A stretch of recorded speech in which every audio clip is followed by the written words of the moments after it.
Welcome back to Curlcast. This is part 2 of 3 of our 5-minute gains. Last time we talked to you more about the full body training split. Today we're going to break it down more of the upper body, lower body split. Proofs in the name, you're going to be hitting more upper body one day and then hitting more lower body the next day. I'm going to pass it over to Ryan, who's going to go in more depth with what kind of stuff you want to be doing each day, and we'll go from there really. Thanks, Ross. So, as Ross alluded to, we're going to be splitting training between upper body and lower body.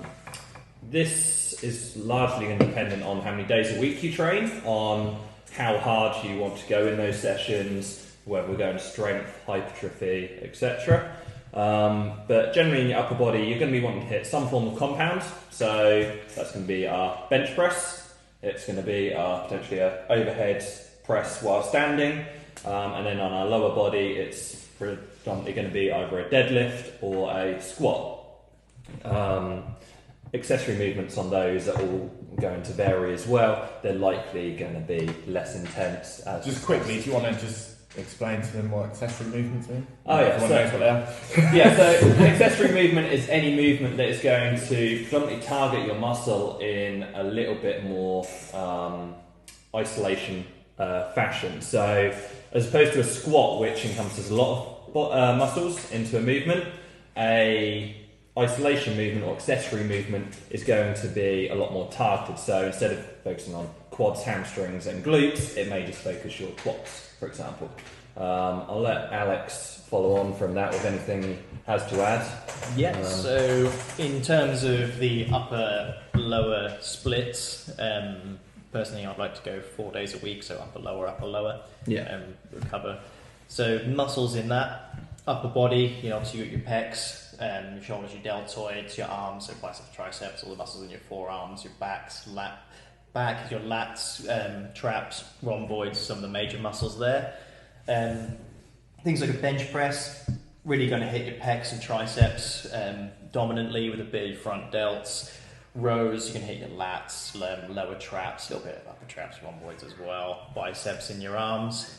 In your legs, as Ryan said, squats is going to be quads, hamstrings and glutes. Make sure you're activating your glutes during the squats. You want to consciously try and contract them. There's usually a bit of a lack of mind-muscle connection there with people, so really try and emphasise that while you're doing your squats. It's going to help you in the long run. That's going to depend on squat form as well, isn't it? Where you can go a bit more advanced on whether you've got a high bar or a low bar squat. Narrow squats, sumo squats. Narrow squats, sumo squats, etc. Even a traditional squat, there's going to be a big lot of use there. You really want to make sure you're trying to activate those muscles. So that's kind of the muscles you're going to be hitting. In more isolated movements, something like a pec fly is going to isolate your chest quite a lot. I'd recommend doing it on the floor rather than a bench though, because it's quite easy to tear a pec or hurt a shoulder doing it on a bench if you come down too low. Doing it on the floor, you get plenty stretch enough. It's a hard one to progressively overload, to actually add more weight as you go. Usually you want to add a bit more weight and you're going to struggle. That's a very dangerous one to struggle on. Exactly. But we'll go into that at some point probably. So you don't have to make it even, like 2 days, 4 days. You can, if you want to have 3 days, you could literally do an upper body, lower body, upper body, depending on what you want to hit more. You could do lower body, upper body, lower body if you really wanted to. Depends on your goals. Depends on your goals. Personally, 2 or 4 days would probably work better for you, then that way you're going to hit more muscles, you're going to actually see more results as well. Get an even split as well. If you don't just end up with like a massive booty and no upper body, or you either look like a Dorito or you're going to look like an upsided Dorito triangle. Either or, depending on what kind of shape you go for, really.